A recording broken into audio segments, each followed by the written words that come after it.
আজকের এই ভিডিওতে আমি আপনাদের সঙ্গে শেয়ার করব কিভাবে আপনারা বাড়িতে বসে ড্রাইভিং লাইসেন্সের জন্য আবেদন করবে কোনো রকম দালাল ধরা ছাড়া। কিভাবে আপনারা স্টেপ বাই স্টেপ অ্যাপ্লিকেশন করবেন, কত টাকা লাগবে, কিভাবে কি করতে হবে, কি কি ডকুমেন্টস লাগবে, প্রত্যেকটি বিষয় নতুনভাবে আপনাদের সঙ্গে শেয়ার করছি। কাজেই ভিডিওটি অত্যন্ত মনোযোগ সহকারে দেখুন এবং ভালো লাগলে অবশ্যই চ্যানেলটিকে সাবস্ক্রাইব করুন। তো চলো ভিডিওটি শুরু করা যাক। 2026 সালে নতুন করে ড্রাইভিং লাইসেন্স আবেদন করার জন্য প্রথমে গুগল ক্রোম ব্রাউজারে চলে আসতে হবে এবং ব্রাউজারের সার্চ বারে টাইপ করে দিতে হবে এম পরিবহন। এই এম পরিবহন কথাটি লিখে সার্চ করার পর নিচের দিকে চলে আসবেন এবং দ্বিতীয় যে ওয়েবসাইটটা এখানে শো করবে পরিবহন সেবা অ্যান্ড সারথি পরিবহন ড্রাইভিং লাইসেন্স, এই লিঙ্কের উপর একবার ক্লিক করতে হবে। দেন এই ইন্টারফেসটা ওপেন হবে এবং এখানে আসার পর ড্রাইভিং লাইসেন্স এবং লার্নার লাইসেন্স চেক এই অপশনটিতে একবার ক্লিক করতে হবে। দেন আরও একটি ইন্টারফেস ওপেন হবে, এখানে ক্রস চিহ্ন দিয়ে নিচের দিকে চলে আসবেন এবং এখানে আপনার স্টেটটি চুজ করবেন, কোন স্টেটের জন্য আবেদন করবেন। তো ওয়েস্ট বেঙ্গল হলে ওয়েস্ট বেঙ্গলে ক্লিক করবেন এবং এখানে ক্রস চিহ্ন দিয়ে দিবেন। দেন এই ইন্টারফেসটা ওপেন হবে। তো এই ইন্টারফেসটা আমার ভিডিও ডেসক্রিপশনে দেওয়া থাকবে, চাইলে সেখান থেকেও সরাসরি আপনারা কিন্তু চলে আসতে পারবেন।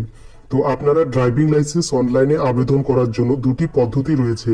প্রথমত আপনাদের লার্নার লাইসেন্স আবেদন করতে হবে। লার্নার লাইসেন্স হয়ে গেলে তারপর কিন্তু ড্রাইভিং লাইসেন্সের জন্য ফাইনালি আবেদন করতে পারবেন এবং আপনাদের কোনো আরটিও অফিসে যেতে হবে না, বাড়িতে বসেই আপনারা কিন্তু পরীক্ষাটি দিতে পারবেন। তো কিভাবে কি করতে হবে, সর্বপ্রথম লার্নার লাইসেন্স আবেদন করার জন্য এই পোর্টালে চলে আসবেন। দেখতে পারবেন অ্যাপ্লাই ফর লার্নার লাইসেন্স বলে একটি অপশন রয়েছে, এই অপশনটিতে সিম্পলি ক্লিক করবেন। এরপর এইরকম ইন্টারফেসটা ওপেন হবে, অর্থাৎ আমার কি কি ডকুমেন্টস লাগছে তো এখানে কিন্তু সমস্ত কিছু শো হবে। এরপর কন্টিনিউ বাটন রয়েছে, এখানে ক্লিক করতে হবে। এরপর এই ইন্টারফেসটা ওপেন হবে। এরপর এখানে অপশনগুলো দেখতে পারবেন, category if require select category. তো এখানে ক্লিক করার পর আমি যেহেতু ফ্রেশ অ্যাপ্লিকেশন করছি, অর্থাৎ আমার আগে ড্রাইভিং লাইসেন্স ছিল না, তাই এখানে কিন্তু জেনারেলি চুজ করব এবং জেনারেল চুজ করার পর নিচে কিন্তু তিনটে অপশন শো করবে। তো আমি নতুনভাবে যেহেতু আবেদন করছি তাই আমি প্রথম অপশনটা চুজ করব, যে আমার কোনো ড্রাইভিং লাইসেন্স নেই সেই জন্য আমি আবেদন করছি। এরপর নিচে একটি সাবমিট বাটন আছে, এই সাবমিট বাটনে ক্লিক করতে হবে। এরপর এই ইন্টারফেসটা কিন্তু ওপেন হবে, অর্থাৎ আমি যদি বাড়িতে থেকেই ড্রাইভিং লাইসেন্সের জন্য আবেদন করি এবং বাড়িতে বসে যদি পরীক্ষা দিতে চাই তাহলে আমার আধার কার্ডের সঙ্গে মোবাইল নম্বরটি লিঙ্ক করা থাকতে হবে, নচিত কিন্তু হবে না। অর্থাৎ আপনাদের আধার কার্ডের সঙ্গে যাদের মোবাইল নম্বর লিঙ্ক নেই তারা অতি সত্বর লিঙ্ক করিয়ে নেবেন। তো যেহেতু আমার লিঙ্ক রয়েছে তো আমি কোনটা চুজ করব, যে সাবমিট ভিয়া আধার অথেন্টিকেশন। তো প্রথম অপশনটি ক্লিক করার পর সাবমিট বাটনে প্রেস করব, এরপর ওকেতে ক্লিক করব। দেন এই ইন্টারফেসটা ওপেন হবে। নিচের দিকে চলে আসার পর আধার নাম্বার, তো আমি এখানে আধার নম্বর অপশনটিতে ক্লিক করব। ক্লিক করার পর এখানে আমার যে আধার কার্ডের নম্বর সেটা কিন্তু এন্ট্রি করতে হবে এবং জেনারেট ওটিপিতে ক্লিক করতে হবে। এরপর নিচের দিকে যে মোবাইল নম্বর লিঙ্ক রয়েছে আধার কার্ডের সঙ্গে সেই মোবাইল নম্বরের ওটিপিটা এখানে এন্ট্রি করতে হবে। এন্ট্রি করার পর নিচে তিনটে ডিক্লারেশন রয়েছে, এই তিনটে ডিক্লারেশন বাটনটিতে কিন্তু ইয়েস করে দেবেন, অর্থাৎ প্রত্যেকটি ডিক্লারেশন মেনে নিয়েছেন। এবং নিচে একটি অপশন আছে আধার অথেন্টিকেট, এই অথেন্টিকেট অপশনটিতে আপনারা ক্লিক করবেন। আধার অথেন্টিকেশনে ক্লিক করার পর এই ইন্টারফেসটা আপনাদের সামনে ওপেন হবে, অর্থাৎ আধার কার্ডের যে ডিটেলসগুলো আপনি ফিল করেছিলেন প্রত্যেকটি ডিটেলস কিন্তু এগুলো শো করবে। অনেক ক্ষেত্রে দেখা যায় relative name not found show করে, তো সেক্ষেত্রে কি করবেন, আপনার আধার কার্ডটি আপডেট করে নেবেন, সেখানে আপনার ফাদার্স নেম কিন্তু এন্ট্রি হয়নি। তো এখানে আধার কার্ডের যা যা ডিটেলস এখানে কিন্তু সমস্ত ডিটেলসগুলো অটো ফিল করা থাকবে, অর্থাৎ আপনি কোনো কিছু পরিবর্তন করতে পারবেন না। আপনার নেম, ডেট অফ বার্থ, আপনার জেন্ডার, তো প্রত্যেকটি কিছুই অবশ্যই আপনার আধার কার্ডে সঠিক থাকতে হবে। এরপর নিচে আপনার ফটোটা দেখতে পারবেন যেটা আধার কার্ডে আপনার কিন্তু রয়েছে। তো অনেকেই ভুল করে এখানে যে ফটোটি আছে এটাই কি তোমার ড্রাইভিং লাইসেন্সে থাকবে, এর উত্তর হচ্ছে না। ড্রাইভিং লাইসেন্স অ্যাপ্লাই করার সময় আপনি পরবর্তীকালে যে ফটোটি আপনার নিজের আপলোড করবেন সেই ফটোটি থাকবে। এখানে যেহেতু আধার কার্ড দিয়েছে তাই আধার কার্ডের ফটোটা আপাতত শো করছে, কিন্তু পরে সেটা পরিবর্তন হবে। তো এখানে কোনো কিছু আপনি লিখতে পারবেন না, তো সম্পূর্ণ এগুলো দেখার পর নিচে প্রসিড বাটনে ক্লিক করবেন। তো আধার কার্ডে ভুল থাকলে কিন্তু সংশোধন করে অ্যাপ্লিকেশন করবেন। তো প্রসিডে ক্লিক করার পর এই ইন্টারফেসটা ওপেন হবে, জাস্ট একটু ওয়েট করতে হবে। এবং দেখতে পাচ্ছেন কিছু কিছু বিষয়গুলো ফিল করা যাচ্ছে না, অর্থাৎ অটো ফিল কিন্তু থাকবে। তো এখানে আপনি কোন আরটিও অফিসের আন্ডারে আবেদন করবেন সেই আরটিও অফিসটার নাম কিন্তু চুজ করতে হবে। তো আমি যেহেতু জলপাইগুড়ি আরটিও অফিসের আন্ডারে আবেদন করব, তো এখান থেকে আমি কিন্তু চুজ করে নিচ্ছি। তো এরপর নিচের দিকে চলে যাবেন, এখানে সমস্ত কিছু আধার কার্ডের বিষয়গুলি ফিল করা থাকবে, কোনো কিছু পরিবর্তন করতে পারবেন না। এখানে আপনি প্লেস অফ বার্থ, এখানে কিন্তু আপনার যেখানে বার্থ হয়েছে সেটা লিখে দিতে পারেন, কিন্তু যেগুলো স্টার মার্ক দেওয়া রয়েছে সেগুলো ফিল করতেই হবে, বাদ বাকি অন্যগুলো ফিল না করলেও কিন্তু কোনো প্রবলেম হবে না। এরপর আপনার কোয়ালিফিকেশন কি দেবেন, ধরা যাক আপনি 4 চাকার গাড়ির জন্য আবেদন করছেন, তো সেক্ষেত্রে অবশ্যই আপনাকে মিনিমাম 8ম শ্রেণী পাশ করতে হবে। আর যারা বাইকের জন্য আবেদন করবেন তাদের কিন্তু কোনো রকম লাগবে না, জাস্ট একটি দিয়ে দিলেই হবে। তো আপনি এখানে কি করবেন, যে কোনো একটি ডকুমেন্টস কিন্তু দিয়ে দেবেন, 8ম শ্রেণী বা 10ম শ্রেণী। তো এখানে দেখতে পাচ্ছেন আপনার ব্লাড গ্রুপ, তো আপনার ব্লাড গ্রুপ কি রয়েছেন সেটা কিন্তু আপনি এখান থেকে বসিয়ে দেবেন। যদি না ফিল করেন কোনো রকম প্রবলেম হবে না। এরপর নিচের দিকে চাইলে আপনি আপনার ইমেল আইডিটি দিয়ে দিতে পারেন, এবং এখানে আপনার কিন্তু যে রেজিস্টার মোবাইল আইডি বা মোবাইল নম্বর রয়েছে আধার কার্ডের সঙ্গে, সেই মোবাইল নম্বরটা আপনাকে এখানে কিন্তু এন্ট্রি করতে হবে। এরপর নিচের দিকে ইমার্জেন্সি মোবাইল নম্বর চাইলে দিতে পারেন, না দিলেও কোনো প্রবলেম হবে না, আর নিচে এগুলো ফিল না করলেও চলবে। এরপর নিচের দিকে চলে আসবেন, নিচের দিকে চলে আসার পর সাব ডিস্ট্রিক্ট একটি অপশন রয়েছে, সাব ডিস্ট্রিক্টে ক্লিক করবেন। আপনি কোন ডিস্ট্রিক্টের আন্ডারে সেটা কিন্তু আপনার সাব ব্লক সেটা চুজ করবেন। চুজ করার পর আপনার ভিলেজ বা টাউন সেটা কিন্তু আপনাকে চুজ করতে হবে। আপনার এখানে যদি বাড়ির নাম জানা থাকে তাহলে অবশ্যই এখানে দিয়ে দিবেন বাড়ির নম্বর, এরপর স্ট্রিট, লোকেশন, এগুলো কিন্তু অটো ফিলই থাকবে। তো নিচের দিকে চলে আসার পর এখানে সমস্ত কিছু ফিল করা থাকবে। নিচের দিকে চলে আসার পর খুবই গুরুত্বপূর্ণ একটি ইনফরমেশন, আপনি কিসের লাইসেন্সের জন্য আবেদন করবেন, স্কুটি নাকি বাইক নাকি 4 চাকা গাড়ির জন্য। তো যেহেতু আমি বাইকের লাইসেন্সের জন্য আবেদন করব, তো সেক্ষেত্রে এই অপশনটিতে ক্লিক করতে হবে। তো ক্লিক করার পর খুবই গুরুত্বপূর্ণ একটি ইনফরমেশন, এখানে ভুল করলে কিন্তু আপনার লাইসেন্স হবে না। যেহেতু বাইকের জন্য আবেদন করব, তাই এই দ্বিতীয় অপশনটা আমাকে চুজ করতে হবে, motor cycle with gear non transport MCWG। তো এখানে আমাকে কিন্তু ক্লিক করতে হবে। তো মোটর সাইকেল উইথ গিয়ার কিন্তু চুজ করতে হবে। তো এখানে ক্লিক করলাম, ক্লিক করার পর যে প্রসেসটা শো করাচ্ছে এটা কিন্তু আপনারা ফলো করবেন, এরপর ওকেতে প্রেস করবেন। আর আপনারা যারা চাইছেন একসাথে 4 চাকার গাড়ি এবং 2 চাকার গাড়ির আবেদন করবেন, তো এক্ষেত্রে কিন্তু আপনারা দুটো চুজ করে নিতে পারেন। তো আমি যেহেতু একটি বানাবো তাই আমি একটি চুজ করে এখানে ওকেতে প্রেস করলাম। এরপর এখানে আসার পর এই যে সিম্বলটা আছে এই সিম্বলটাতে আপনি ক্লিক করবেন। তো ক্লিক করা হয়ে গেলে আবার নিচে চলে আসবেন, সিলেক্ট কোপস বলে অপশন আছে, এখানে ট্যাপ করবেন। এরপর দেখতে পাচ্ছেন মোটর সাইকেল উইথ গিয়ার, এই অপশনটা খুলে গেছে এবং এখানে ক্লিক করে ওকেতে প্রেস করবেন। এরপর নিচে একটি অপশন চলে আসবে যে is the applicant train from driving school, আপনি কি ড্রাইভিং বা গাড়ি চালানো কোনো কি স্কুল থেকে শিখেছেন, যদি না হয় তাহলে কোনো কিছু দরকার নেই, যদি ইয়েস হয় তাহলে এখানে কিন্তু টিক চিহ্ন দিয়ে দেবেন। এরপর একটি অপশন দেখতে পারবেন সেলফ ডিক্লারেশন, এই সেলফ ডিক্লারেশন অপশনটির ওপরে আপনারা একবার ক্লিক করবেন। ক্লিক করার পর এই ইন্টারফেসটা ওপেন হবে। তো এখানে কোথায় কি করবেন সম্পূর্ণ আমি যেগুলো স্টেপ বাই স্টেপ করছি সেগুলো আপনাদের ফলো করতে হবে।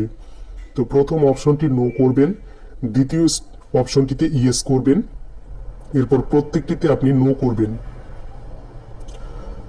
তো কি বললাম আরেকবার বলে দেই, প্রথম অপশনটি নো, দ্বিতীয় অপশনটি ইয়েস, এরপর সমস্ত অপশনগুলি কিন্তু নো করবেন। এবং এখানে একটি অপশন আছে আই হেয়ার বাই অর্থাৎ ডিক্লারেশন বাটন, এই ডিক্লারেশনে ক্লিক করার পর নিচে সাবমিট বাটন আছে, এই সাবমিট বাটনে প্রেস করবেন। তো আমি প্রেস করে দিচ্ছি। তো ওকেতে এরপর ক্লিক করব। দ্য ফিজিক্যাল ফিটনেস যে আমার সেলফ ডিক্লারেশন সেটা সাকসেসফুলি সাবমিট হয়েছে, এরপর ওকেতে আমাকে ক্লিক করতে হবে।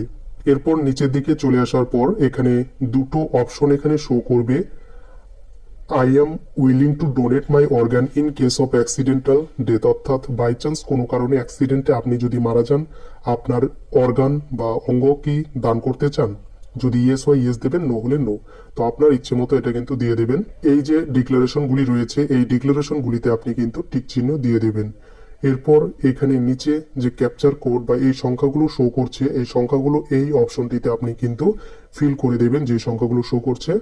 দেন নিচে সাবমিট বাটন বলে আরেকটি অপশন রয়েছে, এই সাবমিট বাটনে প্রেস করবেন। ক্লিক করার সঙ্গে সঙ্গে এই ইন্টারফেসটা ওপেন হবে এবং ক্লিক করার পর এখানে এই ইন্টারফেসটা শো হবে, যেখানে এখানে এসএমএসটা শো করাবে যে congratulation your application has been submitted successfully. এখানে ওকেতে ক্লিক করার পর এই ইন্টারফেসটা আপনাদের সামনে ওপেন হবে, যেখানে আপনার অ্যাপ্লিকেশনের স্লিপটা থাকবে, অ্যাপ্লিকেশন নম্বর, আপনার এখানে প্রত্যেকটি বিষয় কিন্তু ইন ডিটেলসে শো করবে। এবং নিচের দিকে চলে যাবেন, এখানে নিচের দিকে চলে আসার পর একটি অপশন এখানে দেখতে পারবেন যে অ্যাপ্লিকেশন ফর্ম প্রিন্ট অ্যাকনোলেজমেন্ট। তো এখান থেকে আপনি কিন্তু অ্যাকনোলেজমেন্টটাকে প্রিন্ট করে নেবেন। তো প্রিন্ট করার সঙ্গে সঙ্গে আপনার পিডিএফ ডাউনলোড হবে। এখানে একটি অপশন আছে নেক্সট বাটন বলে, এই নেক্সট অপশনটিতে প্রেস করতে হবে। দেন এই ইন্টারফেসটা ওপেন হবে, যেখানে আপনার অ্যাপ্লিকেশন আইডি এবং ডেট অফ বার্থটা এন্ট্রি করা থাকবে, আর না এন্ট্রি করা থাকলে আপনারা কিন্তু এন্ট্রি করে নেবেন।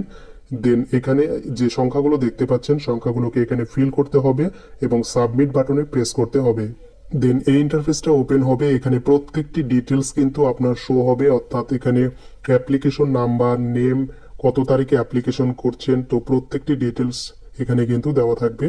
নিচের দিকে চলে আসবেন, তো এখানে একটি অপশন দেখতে পারবেন, অনেক সময় এখানে আপনার ফটো আপলোড করতে হতে পারে এবং আমার কিন্তু অটোমেটিক আপলোড হয়ে গেছে। তো এখানে দেখতে পাচ্ছেন ফিস পেমেন্ট অপশন খুলে গেছে। তো এবার আমাকে ফিস পেমেন্ট করতে হবে, দেন কিন্তু স্লট বুক করতে হবে। তো প্রথমে আমি ফিস পেমেন্টটা করব। তো ফিস পেমেন্ট করার জন্য প্রসিড বাটনটি আছে, এখানে কিন্তু ক্লিক করতে হবে। ক্লিক করার পর এই ইন্টারফেসটা ওপেন হবে, দিকে চলে আসবেন। যদি ড্রাইভিং লাইসেন্সের জন্য আবেদন করেন বাইকের জন্য, তো এখানে 240 টাকা কিন্তু শো হবে, অর্থাৎ এটা আমাদের কিন্তু পেমেন্ট করতে হবে। তো এখানে নিচের দিকে চলে আসার পর সিলেক্ট ব্যাংক, তো এখানে জিআরআইপিএস চুজ করতে হবে এবং এই যে এই এসএমএসটা বা ক্যাপচার কোডটা এখানে আমাকে এন্ট্রি করতে হবে। এরপর এন্ট্রি করার পর মোবাইলে কিন্তু সরাসরি এসএমএস চলে যাবে পেমেন্ট করার জন্য। তো এরপর পে নাও বলে একটি অপশন আছে, এখানে ক্লিক করতে হবে। তারপর আবার এই ইন্টারফেসটা ওপেন হবে, এখান থেকে নিচে চলে আসার পর এখানে আই অ্যাগ্রি বাটনটি ক্লিক করে প্রসিড ফর পেমেন্ট অপশনটি আছে, এখানে ক্লিক করতে হবে। তো আমি প্রসিড ফর পেমেন্টে ক্লিক করলাম, জাস্ট একটু ওয়েট করতে হবে, লোডিং নেবে। আপনারা কিন্তু কখনোই আবার কিন্তু রিফ্রেশ করবেন না, সরাসরি অফিসিয়াল ওয়েবসাইটে চলে যাবে, নচেত কিন্তু আপনার পেমেন্ট ফেল হয়ে যাওয়ার সম্ভাবনা রয়েছে। তো আমার এখানে 5 মিনিট টাইম রয়েছে, 5 মিনিটে আমাকে কিন্তু কমপ্লিট করতে হবে। তো এখানে আপনারা প্রত্যেকটি বিষয় আবার দেখে নেবেন, সমস্ত কিছু যেহেতু ঠিক রয়েছে। আমি ভেরিফাই অপশনে ক্লিক করে নেক্সটে ক্লিক করব। এরপর এই ইন্টারফেসটা ওপেন হবে, এখানে আমি এসবিআই পে এবং পেমেন্ট গেটওয়ে অপশন ক্লিক করার পর নেক্সট যে একটি অপশন রয়েছে, এই নেক্সট অপশনটিতে প্রেস করতে হবে। এরপর আইএনআই নম্বরটা শো করবে এবং এটা কিন্তু ক্লোজ করে দেবেন। তো ক্লোজ করে দেওয়ার পর নিচের দিকে আবার চলে আসবেন। চলে আসার পর নিচে এখানে একটি অপশন দেখতে পারবেন, পে নাও বলে একটি অপশন রয়েছে, এই পে নাও অপশনটিতে ক্লিক করবেন। তো পে নাওতে ক্লিক করার পর রিডাইরেক্ট হয়ে আপনার কিন্তু পেমেন্ট মোডে চলে আসবে। এবং এখানে আপনাদের একটি সতর্কতা দিয়ে দেই, আপনাদের যদি পাঞ্জাব ন্যাশনাল ব্যাংক থাকে এবং মহারাষ্ট্র কোঅপারেটিভ ব্যাংক বা লক্ষ্মী ভিলাস ব্যাংক যদি থেকে থাকে, তো আপনারা এখান থেকে কিন্তু সেই ব্যাংকের মাধ্যমে এটিএম এর সাহায্যে পেমেন্ট করবেন না, কারণ সেখানে পেমেন্ট ফেল হয়ে যায়। বাদবাকি প্রত্যেকটি প্রসেসে কিন্তু পেমেন্ট করতে পারেন। এখানে ডেবিট কার্ড রয়েছে, চাইলে কার্ড নম্বর দিয়ে পেমেন্ট করতে পারেন। এরপর রয়েছে ইউপিআই সিস্টেম রয়েছে। তো ইউপিআই সিস্টেমে যেহেতু আমি পেমেন্ট করব, তো ইউপিআই চুজ করার পর নিচে আপনারা দুটো অপশন পেয়ে যাবেন, এন্টার ইউপিআই বা ইউপিআই কিউআর কোড। তো আপনার ইচ্ছা মতো চুজ করে নেবেন। তো আমি কিউআর কোডের মাধ্যমে করব। তো কিউআরে ক্লিক করার পর পে নাও অপশন পাবে, এই পে নাওতে ক্লিক করতে হবে। এই ইন্টারফেসটা ওপেন হবে, যেখানে আপনাকে স্ক্যান করে পেমেন্টটা করে দিতে হবে এবং পেমেন্টটা হয়ে যাওয়ার পর আপনার রিডাইরেক্ট হয়ে আপনার আবার সেই আগের পেজটিতে নিয়ে যাবে। এরপরে আপনাদের কিন্তু পরবর্তী স্টেপ রয়েছে স্লট বুক করা এবং এক্সাম দেওয়া। তো এই প্রসেসটা পরবর্তী ভিডিওতে আপনাদের সঙ্গে শেয়ার করব। আপনারা যদি কমেন্ট করেন পার্ট 2 চাই, তো অবশ্যই পার্ট 2 ভিডিও আনবো।